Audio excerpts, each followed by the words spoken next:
إن الحمد لله نحمده ونستعينه ونستغفره ونعوذ بالله من شرور أنفسنا ومن سيئات أعمالنا من يهده الله فلا مضل له ومن يضلله فلا هادي له وأشهد أن لا إله إلا الله وحده لا شريك له وأشهد أن محمدا عبده ورسوله أما بعد فإن خير الحديث كتاب الله وخير الهدي هدي محمد صلى الله عليه وسلم وشر الأمور محدثاتها وكل محدثة بدعة وكل بدعة ضلالة وكل ضلالة في النار والذي أرسله بالحق بشيرا ونذيرا وداعيا إلى الله بإذنه وسراجا منيرا وقال الله تعالى في كلامه المجيد والفرقانه الحميد أعوذ بالله من الشيطان الرجيم بسم الله الرحمن الرحيم قاف والقرآن المجيد بل عجبوا أن جاءهم منذر منهم فقال الكافرون هذا شيء عظيم أإذا متنا وكنا ترابا ذلك رجع بعيد قد علمنا ما تنقص الأرض منهم وعندنا كتاب حفيظ يا أيها الذين آمنوا ادخلوا في السلم كافة ولا تتبعوا خطوات الشيطان إنه لكم عدو مبين يا أيها الذين آمنوا اتقوا الله حق تقاته ولا تموتن إلا وأنتم مسلمون أعوذ بالله من الشيطان الرجيم قال ربنا ظلمنا أنفسنا وإن لم تغفر لنا وترحمنا لنكونن من الخاسرين إلى آخر الآيات. عن عبادة بن صامت رضي الله تعالى عنه قال رسول الله صلى الله عليه وسلم من قال لا إله إلا الله خالصا من قلبه دخل الجنة رواه البخاري. সমস্ত প্রশংসা স্তুতিবাদ সেজদা সুজুদ সেই মহিয়ান গরিয়ান প্রতিপালকের দরবারে যে মহান রব্বুল আলামিন আমাদেরকে পৃথিবীর সমস্ত কাজ থেকে বিরত থেকে আজকের এই পবিত্র জুমার দিবসে সঠিক সময়ে এবং সুস্থ শরীরে উপস্থিত হওয়ার তৌফিক দান করলেন, যে মহান রব্বুল আলামিন আমাদেরকে মুসলিম হিসেবে এবং আহলুল হাদিস হিসেবে ইবাদত বন্দেগী করার সুযোগ দান করলেন, এজন্য শুকরিয়া জ্ঞাপন করি, বলি আলহামদুলিল্লাহ। দুরূদ ও সালাম পেশ করি আপনার আমার প্রিয় নবী, যে নবীর আদর্শ অনুকরণ এবং অনুসরণের মধ্য দিয়েই প্রকৃত সফলতা লাভ করা সম্ভব, যে নবী অন্ধকার যুগের আলোর বার্তাবাহক হিসেবে পৃথিবীতে এসেছিলেন, তার উপর সংক্ষিপ্ত দুরূদ সকলে বলি সাল্লাল্লাহু আলাইহি ওয়াসাল্লাম। সম্মানিত উপস্থিতি, আজকের আলোচ্য বিষয় আল্লাহর দয়া ও ক্ষমা।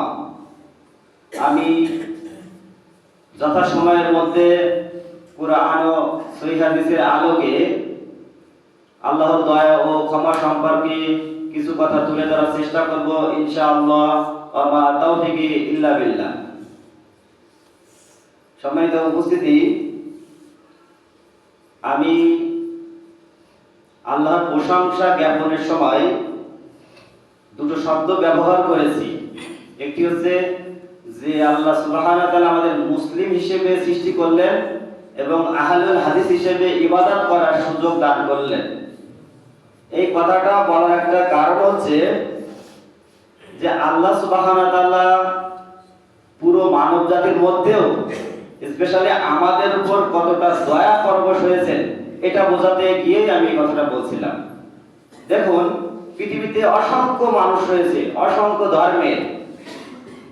তো আপনি আমিও তো অন্য কোনো ধর্মের অনুসারী হতে পারতাম। তো যে আল্লাহ আমাদের এই অসংখ্য ধর্মের অনুসারী থেকে বিরত রেখে মুসলিম হিসেবে সৃষ্টি করলেন, তিনি কি অবশ্যই আমাদের উপর দয়া করেননি? নিঃসন্দেহে তার অসীম দয়া আমাদের উপর, তাই আমরা মুসলিম হিসেবে এই পৃথিবীতে জীবন পরিচালনা করতে পারছি। পাশাপাশি আরেকটি শব্দ ব্যবহার করেছিলাম যে আহলুল হাদিস হিসেবে ইবাদত বন্দেগী করার সুযোগ। সম্মানিত উপস্থিতি, মুসলিমদের মধ্যেও কতগুলো দল রয়েছে, কতগুলো ফিরকা রয়েছে, এটা কিন্তু আমরা সকলেই জানি। একজন ব্যক্তি যদি হিন্দু থেকে মুসলিম ধর্ম গ্রহণ করে, তিনি কিন্তু দ্বিধাদ্বন্দ্বে পড়ে যান যে আমি হিন্দু ধর্মে ছিলাম, সেখান থেকে মুসলিম হলাম, কিন্তু মুসলিমদের মধ্যে এতগুলো দল, তাহলে সত্য দল কোনটা, আমি কোনটা গ্রহণ করব?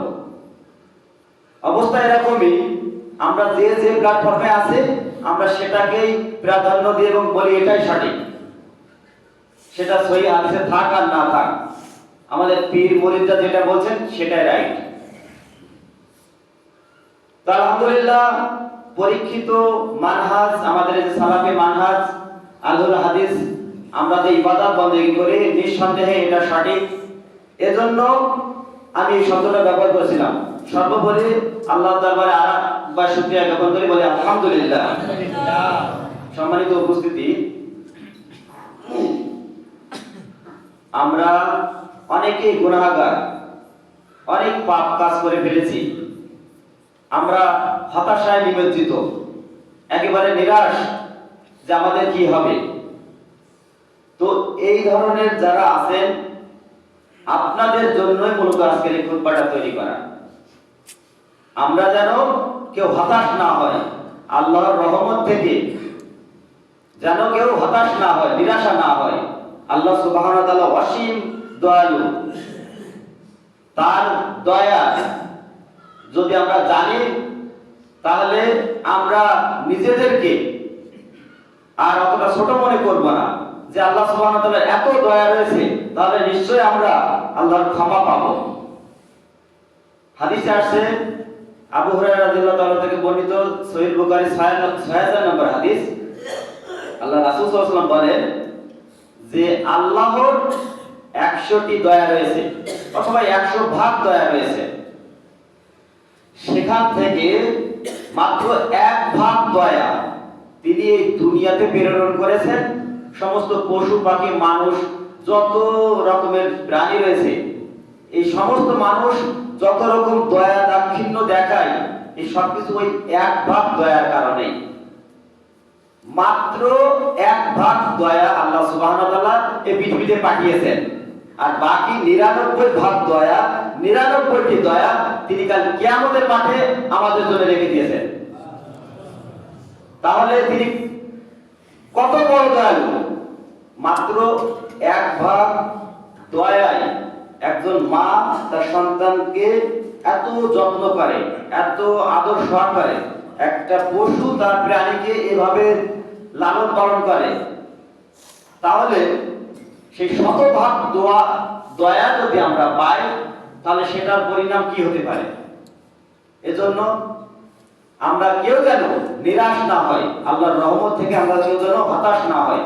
আমরা আল্লাহ সুবহানাহু ওয়া তাআলার উপর পূর্ণ বিশ্বাস রেখে আমরা যখন ইবাদত বন্ধ করি, তার কাছে ক্ষমা চাই, তাহলে কিন্তু তিনি আমাদেরকে ক্ষমা করবেন।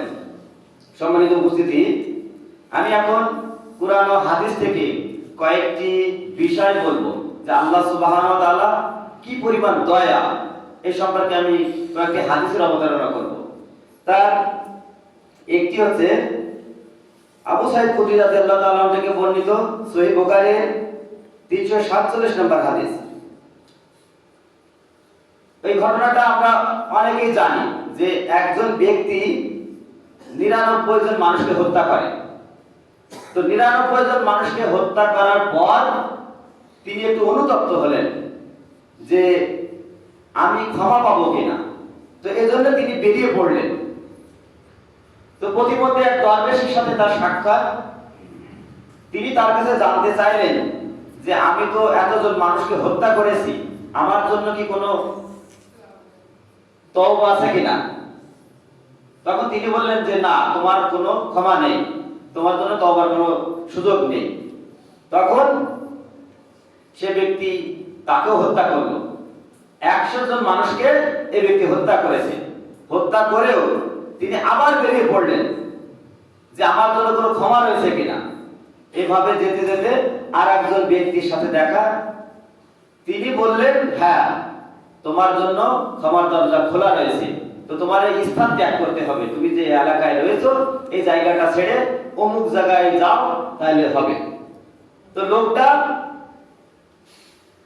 এই নিয়তটা করে ফেলেছে যে সে ভালো হবে, সে ক্ষমা পাওয়ার জন্য পাশের গ্রামে সে ভালো জায়গায় যাওয়ার জন্য একটু সামনে বাড়িয়েছে।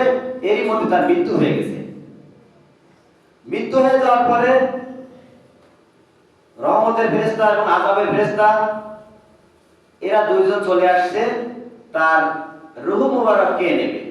তো এটা নেওয়ার জন্য তাদের মধ্যে ঝগড়া লেগে গেছে যে ভালো ভালো মানুষের মৃত্যু হলে তার রূহ একজন ফেরেশতা নেই, ভালো যারা দায়িত্বে আছেন, এবং খারাপ মানুষের জন্য আরেকজন নেই। তো তাদের মধ্যে ঝগড়া লেগে গেছে কে নেবে।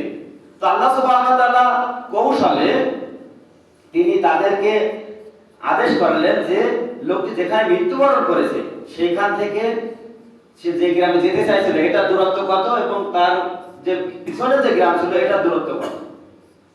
তো এটা মাপার কার্যক্রম চলছে। মেপে দেখা গেল যে ব্যক্তিটি ভালো হওয়ার দিকে ওই গ্রামের দিকে 1 বিঘার মতো তার সামনে পাওয়া গেল। আলহামদুলিল্লাহ।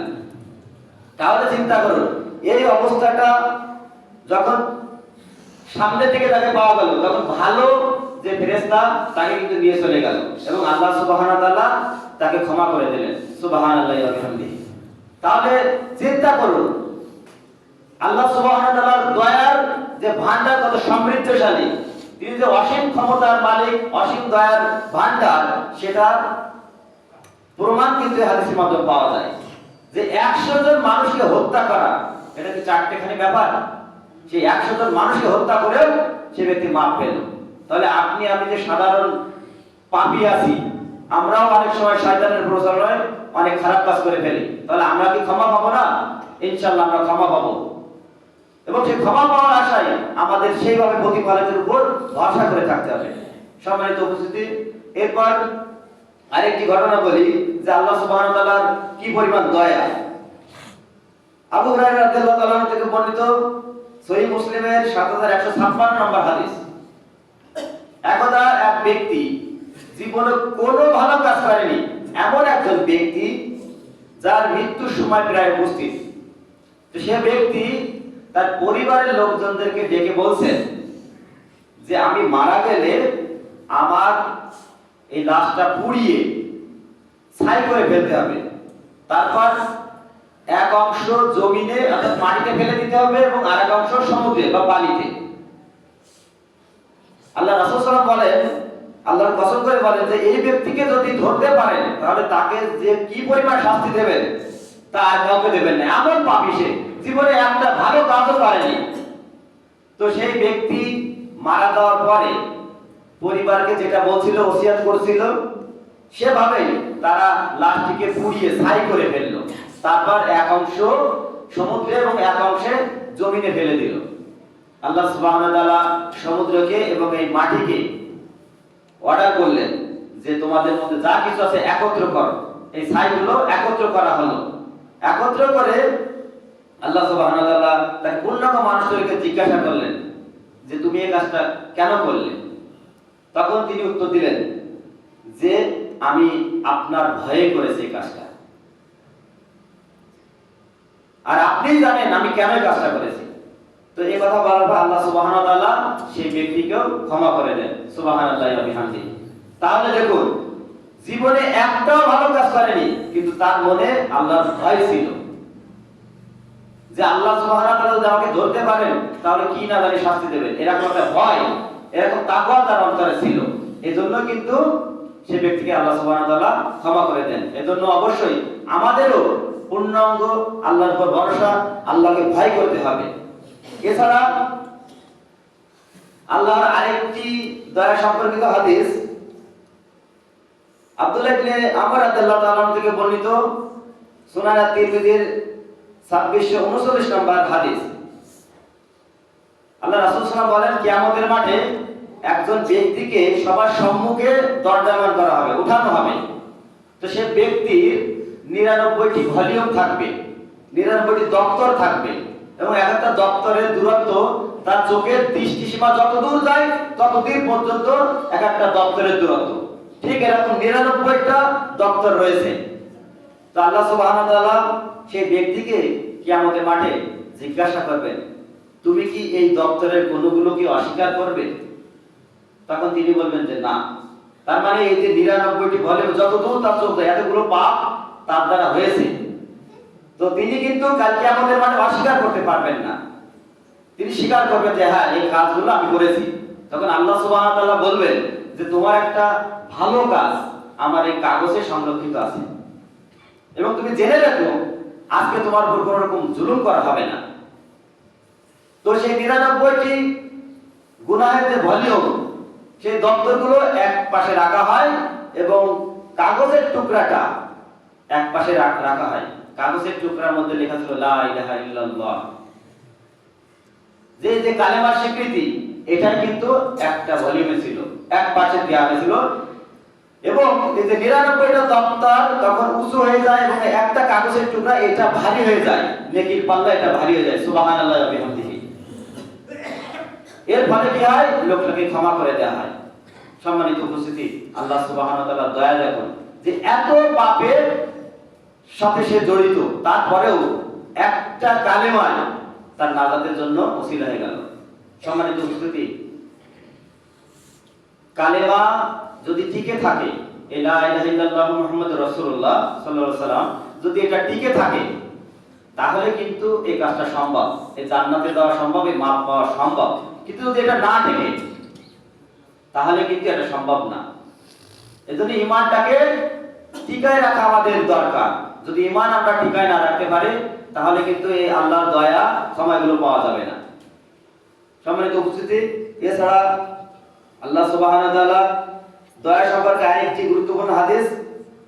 একদা আল্লাহ রাসূল সাল্লাল্লাহু আলাইহি ওয়াসাল্লাম সাহাবীদেরকে দেখাচ্ছেন যে একজন মা ভিড়ের ভিতর খুব দৌড়াদৌড়ি করছে তার সন্তানকে দুধ পান করাবে তাই। তো মহিলাটি অনেকক্ষণ যাবত ছোটাছুটি করার পরেও পাচ্ছে না। হঠাৎ একটা বাচ্চাকে সে পাইয়ে দুধ পান করাইছে, সে তার নিজের বাচ্চা না, তাকে দুধ পান করে আদর সহ্য করে তাকে ছেড়ে দিল।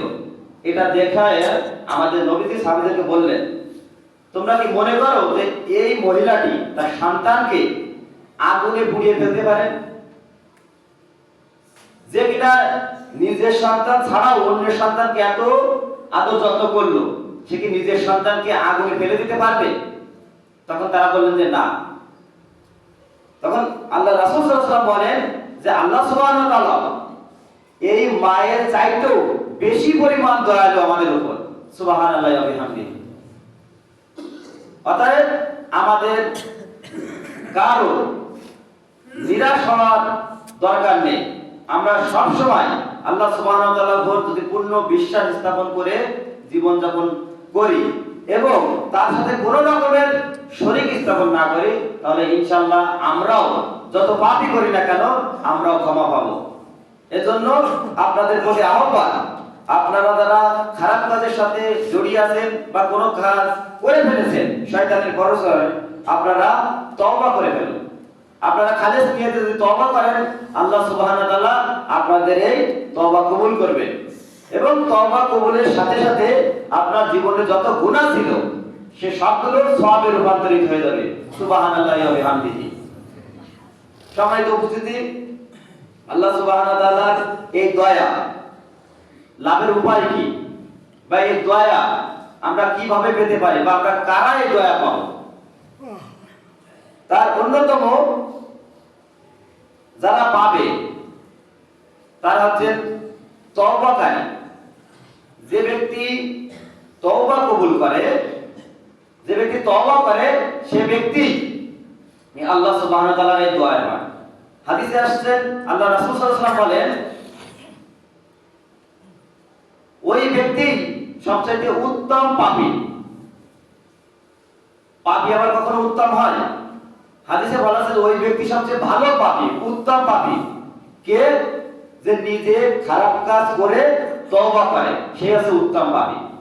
অতএব খারাপ কাজ হয়ে যেতে পারে, খারাপ কাজ হওয়ার সাথে সাথে যারা তওবা করে এরা হচ্ছে উত্তম পাপী।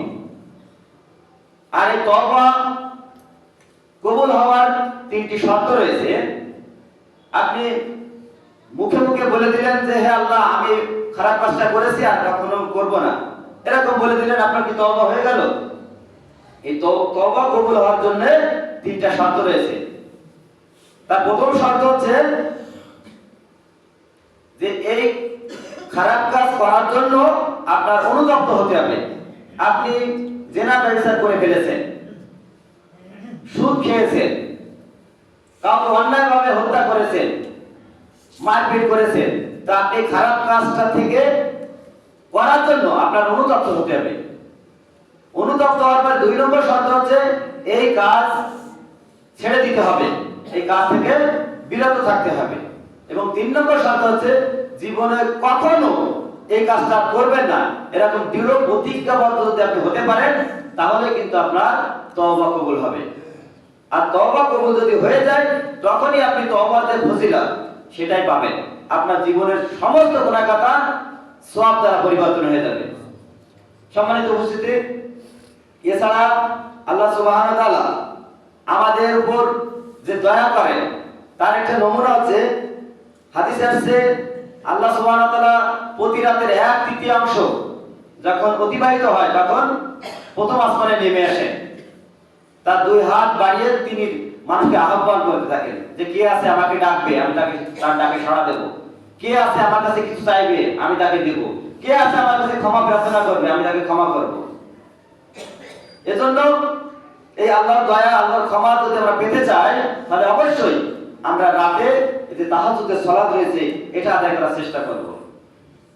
আর এটা যদি আমরা আদায় করতে পারি, ইনশাআল্লাহ আল্লাহর এই দয়া এবং ক্ষমার অন্তর্ভুক্ত আমরা হতে পারব। সম্মানিত উপস্থিতি, এছাড়া যে ব্যক্তি কুরআন তিলাওয়াত করে, কুরআনের সাথে সম্পর্ক রাখে, সেই ব্যক্তিও আল্লাহর এই দয়া এবং ক্ষমা পাবে।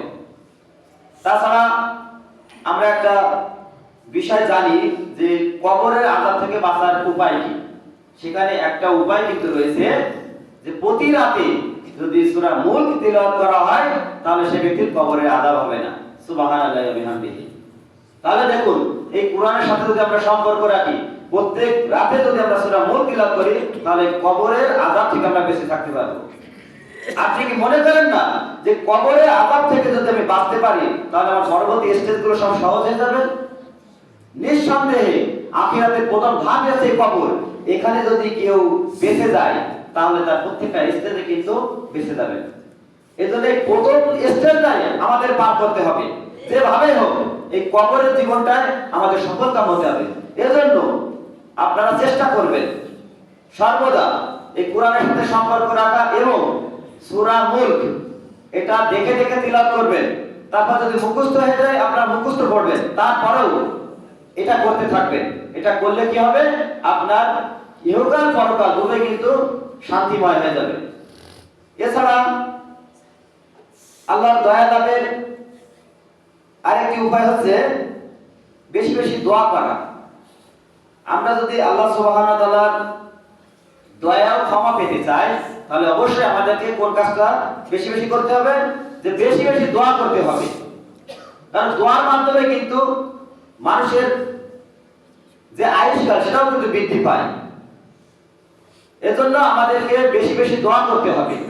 আর দোয়া কবুল হওয়ার তিনটা শর্ত রয়েছে, যে তিনটা শর্ত যদি আমাদের ঠিক থাকে তাহলে কিন্তু আমাদের দোয়া কবুল হবে, অন্যথায় কিন্তু আমাদের দোয়া কবুল হবে না। তার একটি শর্ত হচ্ছে প্রত্যেকটা কাজ শুধুমাত্র একমাত্র আল্লাহ সুবহানাহু ওয়া তাআলার সন্তুষ্টি অর্জনের উদ্দেশ্যেই করতে হবে। এবং 2 নম্বর, প্রত্যেকটা ইবাদত রাসূলুল্লাহ সাল্লাল্লাহু আলাইহি ওয়াসাল্লামের দেখানো যে পদ্ধতি রয়েছে সেই সুন্নতি তরিকা মোতাবেক করতে হবে। এবং 3 নম্বর আছে হালাল রুজি ভক্ষণ করতে হবে। আমরা অনেকেই দোয়া করি কিন্তু আমাদের দোয়া কবুল হয় না। তো দোয়া যদি কবুল না হয় তাহলে বুঝে নেবেন যে আপনি এই তিনটা শর্ত ঠিকমতো মানতেছেন না। আপনার হয়তো হারাম উপার্জন হয়ে যাচ্ছে, এমন হতে পারে যে আপনি রাসূলুল্লাহ সাল্লাল্লাহু আলাইহি ওয়াসাল্লামের যে পদ্ধতি রয়েছে সে অনুযায়ী ইবাদত করছেন না। এমন হতে পারে যে আপনি আল্লাহর সন্তুষ্টির উদ্দেশ্যে ইবাদত করছেন না, আপনি লোক দেখানো ইবাদত করছেন। এরকম যদি হয় তাহলে কিন্তু আপনার দোয়া কবুল হবে না। এজন্য আমাদেরকে আল্লাহ সুবহানাহু ওয়া তাআলার সন্তুষ্টির উদ্দেশ্যে রাসূলুল্লাহ সাল্লাল্লাহু আলাইহি ওয়াসাল্লামের তরিকা মতো ইবাদত এবং হালাল রুজি ভক্ষণ করতে হবে, তাহলে আমাদের দোয়া কবুল হবে। আর আমাদের দোয়া যদি কবুল হয় তাহলে কিন্তু আমরা সেই কল্যাণপ্রাপ্ত দলের সঙ্গে আমরা কালকে আপনাকে উঠতে পারবো ইনশাআল্লাহ। সম্মানিত উপস্থিতি, এছাড়া আল্লাহ সুবহানাহু ওয়া তাআলার রহমত ও দয়া পাবে আরেক শ্রেণীর মানুষ, তারা হচ্ছে দানকারী ব্যক্তিগণ। একটা প্রসিদ্ধ হাদিস রয়েছে, আমরা মোটামুটি সবাই এটা শুনি, যে কাল কিয়ামতের মাঠে যখন সূর্য মাথার উপর টকবক করবে, যখন কোনো ছায়া পাবে না, তখন আল্লাহ সুবহানাহু ওয়া তাআলার রহমতের ছায়া পাবে 7 শ্রেণীর মানুষ। এটা একটা প্রসিদ্ধ হাদিস, আমরা অনেকেই জানি। এই 7 শ্রেণীর মানুষ আল্লাহ সুবহানাহু ওয়া তাআলার এই রহমতের ছায়া পাবে, যেটাকে আমরা বলি যে আরশের ছায়া পাবে 7 শ্রেণীর মানুষ। এটা হচ্ছে আল্লাহ সুবহানাহু ওয়া তাআলার রহমতের একটা ছায়া। এখানে 7 শ্রেণীর মানুষ ছায়া পাবে, তার মধ্যে একজন কিন্তু এই দানকারী ব্যক্তি। যে ব্যক্তি এমন ভাবে দান করে যে তার বাম হাত চাপতে পারে না, তার ডান হাত দিয়ে কি দান করা হয়েছে। এভাবে যদি আমরা দান করি তাহলে অবশ্যই আমরা আল্লাহ সুবহানাহু ওয়া তাআলার রহমত, দয়া ও ক্ষমা পাবো। কিন্তু এখন আমরা অনেকেই দান করার ব্যাপারগুলো সওয়াবের পরিবর্তে গুনার দিকে নিয়ে যাই। আমরা দানটা এমন ভাবে করি যে এই দানটা করে আমরা পারলে সাথে সাথে একটা ছবি উঠাই ফেসবুক মিডিয়ায় দেওয়ার চেষ্টা করছি যে আমি কিছু দান করলাম। তাহলে এই দানের ফজিলত কি আপনি কাল কিয়ামতের মাঠে আরশের যে আল্লাহ সুবহানাহু ওয়া তাআলার রহমতের ছায়া সেটা কি পাবেন? এটা পাবেন না। এজন্য চেষ্টা করবেন দান করে সেটা আপনি গোপনে রাখবেন, এটাই হচ্ছে আপনার জন্য নাজাতের ওসিলা হবে ইনশাআল্লাহ। এছাড়া যে ব্যক্তি সর্বদা আল্লাহকে ভয় করে, এই ব্যক্তিও আল্লাহর দয়া এবং ক্ষমা পাবে। সম্মানিত উপস্থিতি, আমাদের অবশ্যই আল্লাহ সুবহানাহু ওয়া তাআলাকে অন্তর দিয়ে ভয় করা উচিত। তার কারণ মৃত্যু যে কোনো সময় আমাদের উপস্থিত হতে পারে। গত কয়েকদিন আগে একটা ভিডিও দেখলাম, সম্ভবত গাইবান্ধায় একজন আলোচক আলোচনা করতে, তিনি বলছেন, ইয়া আইয়ুহাল্লাযীনা আমানু তাকুল্লাহা হাক্কা তুকাতিহি ওয়া লা তামুতুন্না ইল্লা ওয়া আনতুম মুসলিমুন। এই আয়াতটা তিনি বলেছেন ওয়াজের মাঠে। তিনি 3-4 মিনিট সম্ভবত কথা বলা শুরু করেছেন আরবিতে, প্রথমে বলে বাংলায় যাবেন যে হে ঈমানদারগণরা, তোমরা আল্লাহকে পরিপূর্ণ ভয় করো। কেমন ভয় করতে হবে? একদম পরিপূর্ণভাবে ভয় করতে হবে, এবং তোমরা মুসলিম না হয়ে মৃত্যুবরণ করো না। এই কথাটা তিনি বলতে যাবেন, অলরেডি অর্ধেক বলেও ফেলেছেন। এই সময় দেখলাম তিনি অস্বাভাবিক আচরণ করলেন স্টেজে বসে, এবং কিছুক্ষণের মধ্যে তিনি তার টেবিলের পারে মাথাটা দিয়ে পড়ে গেলেন, এবং পরবর্তীতে সংবাদ পাওয়া গেল যে উনি ওখানেই নাকি মারা গিয়েছেন। কত সুন্দরভাবে তিনি কুরআন তেলাওয়াত করলেন, বক্তব্য দিচ্ছেন, তিনি রেডি। মনে করেন আমি এই যে কথা বলছি, এক্ষুনি কথা বলতে বলতে আমি যদি এখানে মারা যাই বিষয়টা কেমন হবে? আমাদের মৃত্যুটা এতটাই সন্নিকটে, কিন্তু আমরা এটা অন্তর দিয়ে ভাবছি না। সম্মানিত উপস্থিতি, না ভাবার কারণে আমাদের অন্তরে কিন্তু কোনো ভয় নেই। আমরা যদি এই ভয়টা রাখতাম যে যে কোনো সময় আমরা মৃত্যুবরণ করব, তাহলে কিন্তু আমরা ভালো হওয়ার জন্য এই বাক্যটা আমাদের জন্য যথেষ্ট হতো। আপনি স্বাভাবিকভাবে যাচ্ছেন, ভাবছেন আমি রাস্তার পাশ দিয়ে যাচ্ছি, কিন্তু একটা বেপরোয়া ট্রাক আপনাকে চাপিয়ে দিয়ে গেল। এটা হতে পারে না? এটা হতে পারে। আপনি কল্পনা করতে পারেননি যে এরকম কাজ হবে, অথচ আপনি কিন্তু এখনো তওবা করেননি, আপনি কিন্তু এখনো মৃত্যুর প্রস্তুতি হননি। সম্মানিত উপস্থিতি, আমরা যদি আল্লাহ সুবহানাহু ওয়া তাআলাকে পরিপূর্ণভাবে ভয় করি, তাহলে আমরা আল্লাহর ক্ষমা এবং দয়া পাবো। এজন্য আপনাদের কাছে অনুরোধ থাকবে, আপনারা প্রত্যেকেই মৃত্যুর জন্য প্রস্তুতি নেন। আপনারা সবসময় ভাবুন যে কোনো সময় আমার হায়াত শেষ হয়ে যেতে পারে। আমি প্রতিদিন জানো 70 বার, আল্লাহ রাসূল সাল্লাল্লাহু আলাইহি ওয়াসাল্লাম প্রতিদিন 70 বার থেকে 100 বার কিন্তু তওবা ইস্তেগফার করতেন। সুতরাং আমরা জানো প্রতিদিন 70 বার অথবা 100 বার তওবা ইস্তেগফার করতে পারি। তার কারণ আমাদের যে কোনো সময় মৃত্যু এসে যেতে পারে। সম্মানিত উপস্থিতি, এছাড়া আল্লাহ সুবহানাহু ওয়া তাআলার দয়া পাবেন আরেক শ্রেণীর লোক, তারা হলেন পাপ প্রকাশ না করা ব্যক্তিগণ। আল্লাহ রাসূল সাল্লাল্লাহু আলাইহি ওয়াসাল্লাম বলেন যে আমার উম্মতের সবাইকে ক্ষমা করে দেওয়া হবে বা সবাই ক্ষমা পাবে, শুধুমাত্র ওই ব্যক্তি ব্যতীত যিনি পাপ করে প্রকাশ করেন। যিনি পাপ করে প্রকাশ করেন এই ব্যক্তি বাদে বাকি সবাইকে ক্ষমা করে দেওয়া হবে। তাহলে পাপ যদি আমরা শয়তানের ওয়াসওয়াসায় করে ফেলি, সেটাকে আমাদের প্রকাশ করা যাবে? কখনো যাবে না। আপনার পাপ আপনি যতটা পারবেন এটা গোপন রাখবেন, কিংবা অন্য কোনো ভাইয়ের পাপও যদি আপনি দেখেন সেটা গোপন রাখবেন। তাহলে কি হবে? কাল কিয়ামতের মাঠে আল্লাহ সুবহানাহু ওয়া তাআলা আপনার পাপ কিন্তু গোপন রাখবেন, আপনাকে ক্ষমা করে দেওয়া হবে। কিন্তু এখানে আপনার কোনো ভাইয়ের পাপ গোপন রাখবেন, সেটা একটু ব্যতিক্রম কিছু কথা রয়েছে, যে সে ভাইয়ের পাপটার দ্বারা যদি সমাজে বিশৃঙ্খলা সৃষ্টি হয় বা ক্ষতিকর কিছু হতে থাকে, তাহলে অবশ্যই ওই ভাইয়ের পাপ আপনাকে প্রকাশ করতে হবে। যদি দেখেন যে একজন ভাই খুব খারাপ কাজ করে, তো সেটা যদি আপনি না বলেন, সে সম্পর্কে আপনি যদি জনগণকে সচেতন না করেন, তাহলে সেটা কিন্তু আপনার পরিবারেও হয় যেতে পারে। কোনো ব্যক্তি এমন হতে পারে তার লেনদেন খুবই খারাপ, সে টাকা নিয়ে মানুষের সাথে বিশ্বাসঘাতকতা করে, তো তার সাথে যদি কেউ ব্যবসা করতে চায়, তাহলে অবশ্যই আপনার উচিত যে আপনার সেই ভাইকে বলে দেওয়া যে ওই লোকটা কিন্তু টাকা লেনদেনে ভালো না। এটা যদি না বলেন, তাহলে ওই ব্যক্তি কিন্তু ক্ষতিগ্রস্ত হয়ে যেতে পারে। এজন্য অবশ্যই এই সমালোচনা করা যাবে। সম্মানিত উপস্থিতি, এছাড়া সর্বদা জিকিরকারীগণ ব্যক্তি আল্লাহ সুবহানাহু ওয়া তাআলার দয়া পাবেন। আমরা এজন্য সর্বদা চেষ্টা করব, আমরা মাঠে ঘাটে যেখানে যাই না কেন, আমরা সর্বদা আলহামদুলিল্লাহ, সুবহানাল্লাহ এভাবে পড়তে থাকবো, আস্তাগফিরুল্লাহ এভাবে পড়তে থাকবো। তাহলে আমরা অবশ্যই আল্লাহ সুবহানাহু ওয়া তাআলার দয়া পাবো। এবং মৃত্যু যখনই আসুক, আমরা সেই ইস্তেগফাররত অবস্থায় যদি মারা যাই, কালেমা শাহাদাত পাঠ করতে করতে যদি মারা যাই, তাহলে কিন্তু আমাদের সেই সর্বশ্রেষ্ঠ স্থান জান্নাত আমাদের নসিব হবে। আল্লাহ সুবহানাহু ওয়া তাআলা আমাদের সবাইকে এই আল্লাহর রহমত ও দয়া পাওয়ার সুযোগ দান করুন। সকলে বলে আল্লাহুম্মা আমিন। ওয়া আখিরু দাওয়ানা আলহামদুলিল্লাহি রাব্বিল আলামিন।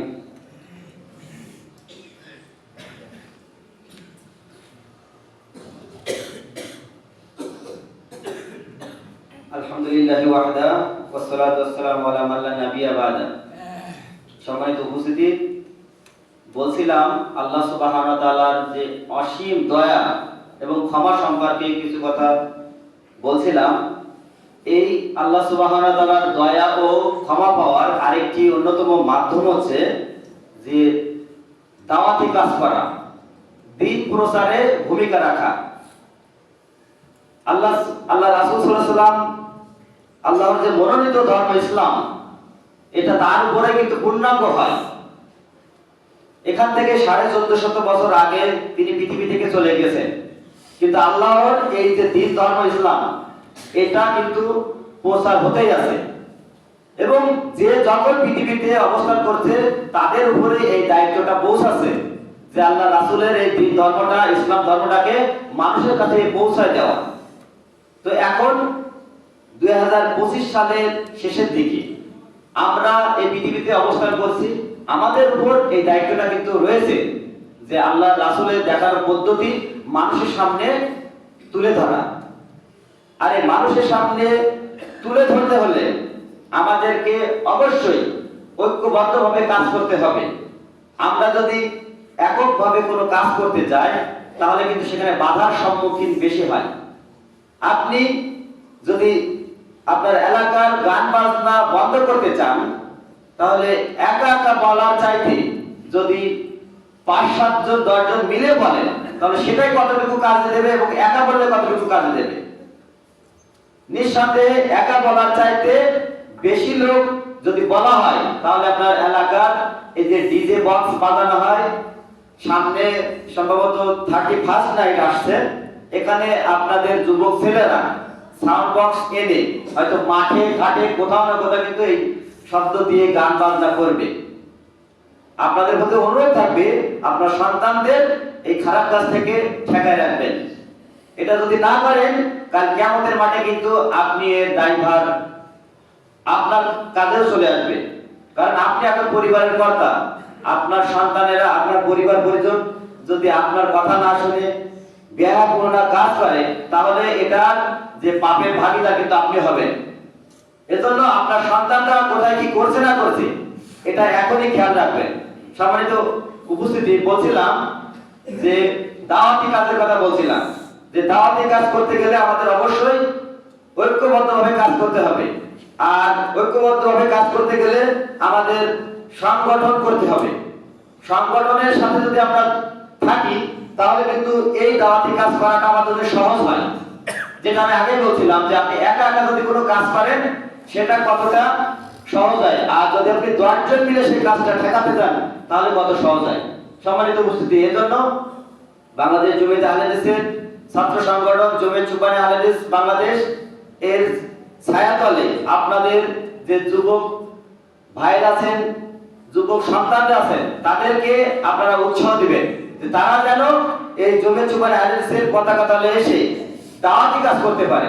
আর এই দাওয়াতি কাজ করতে পারলে আপনার ইহকালীন এবং পরকালীন দুটো কালে কিন্তু আপনি সফলকাম হবেন। সম্মানিত উপস্থিতি, আপনার সন্তান যদি পৃথিবীতে দাওয়াতি কাজ করতে পারে, এই দাওয়াতি কাজের মাধ্যমে যত মানুষ হেদায়েত প্রাপ্ত হবে, যত মানুষ কোরআন হাদিস সম্পর্কে জানতে পারবে, এই যত মানুষের সওয়াবের অংশ কিন্তু আপনার এই সন্তানের আমলনামায় হবে। আর আপনি যদি মারা যান, আপনি যদি আপনার সন্তানকে এই দাওয়াতি কাজ করার জন্য, এই কোরআন শিক্ষার জন্য, হাদিস শিক্ষার জন্য যদি আপনি উদ্বুদ্ধ করেন, তাদের এই প্ল্যাটফর্মে আনেন, তাহলে পিতা হিসেবে আপনি কবরে বসে কিন্তু এই সওয়াবের অংশ পেয়ে থাকবেন। সম্মানিত উপস্থিতি, এজন্য আপনাদের কাছে অনুরোধ করব আপনার যে সন্তানেরা রয়েছে তাদের প্রতি আপনারা বিশেষ খেয়াল দেন। আমরা স্লোগানে বলে থাকি আজকের শিশু আগামী দিনের ভবিষ্যৎ, আমরা কিন্তু এটা বলে থাকি। হ্যাঁ, কথা কিন্তু সত্যি। আপনাদের আজকের যে 10-12 বছরের সন্তান রয়েছে এরা কিন্তু আগামী দিন এই দেশ পরিচালনা করবে, এই সমাজ পরিচালনা করবে, এই পরিবার পরিচালনা করবে। তো তাদের ভিতরে যদি আপনি কোরআনের আলোটা না জ্বালিয়ে দিতে পারেন, তাদেরকে যদি আপনি দাওয়াতি কাজে, এই ভালো কাজে যদি আপনি অগ্রসর হতে না পারেন, তাহলে এই শিশু কি ভবিষ্যৎ কর্ণধার হবে? কখনোই হবে না। এজন্য আপনার সন্তানকে এখন থেকে তাদেরকে কোরআনের শিক্ষা শিক্ষিত করুন। আপনাদেরকে অনুরোধ করব যে যারা এখনো কোরআন তেলাওয়াত করতে জানেন না, সে বৃদ্ধ হোক বা যুবক হোক, আপনাদের প্রতি অনুরোধ আপনারা এখনই কোরআন শিক্ষা করবেন। আমি আগে বলছিলাম যে সূরা মূল তিলাওয়াত করলে তার কবরে আযাব মাফ হয়। সম্মানিত উপস্থিতি, কবরের কথা স্মরণ করে আপনি এই কাজটা করবেন। অবশ্যই কোরআন শিক্ষা করবেন, যত কষ্টই হোক। যদি এটা শিখতে আপনার মৃত্যুবরণ করেন, এটা আপনার জন্য যথেষ্ট ইনশাআল্লাহ। আল্লাহ সুবহানাহু ওয়া তাআলা আমাদের সবাইকে কোরআন শিক্ষা করার তৌফিক দান করুন। সকলে বলি আল্লাহুম্মা আমিন। ইয়া আইয়ুহাল্লাযীনা আমানু সাল্লু আলাইহি ওয়া সাল্লিমু তাসলিমা। আল্লাহুম্মা সাল্লি আলা মুহাম্মাদ ওয়া আলা আলি মুহাম্মাদ কামা সাল্লাইতা আলা ইব্রাহিম ওয়া আলা আলি ইব্রাহিম ইন্নাকা হামিদুম মাজিদ। আল্লাহুম্মা বারিক আলা মুহাম্মাদ ওয়া আলা আলি মুহাম্মাদ কামা বারাকতা আলা ইব্রাহিম ওয়া আলা আলি ইব্রাহিম ইন্নাকা হামিদুম মাজিদ। وقل رب ارحمهما كما ربياني صغيرا وقل رب ارحمهما كما ربياني صغيرا। হে আল্লাহ, আমরা এখানে যারা উপস্থিত হয়েছি আমাদের সবাইকে তুমি মাফ করে দাও। হে আল্লাহ, আমাদের সবাইকে তুমি পাঁচ ওয়াক্ত নামাজি বানিয়ে দাও। হে আল্লাহ, আমরা যেন প্রত্যেকেই ঈমান নিয়ে মৃত্যুবরণ করতে পারি সেই তৌফিক দান করো।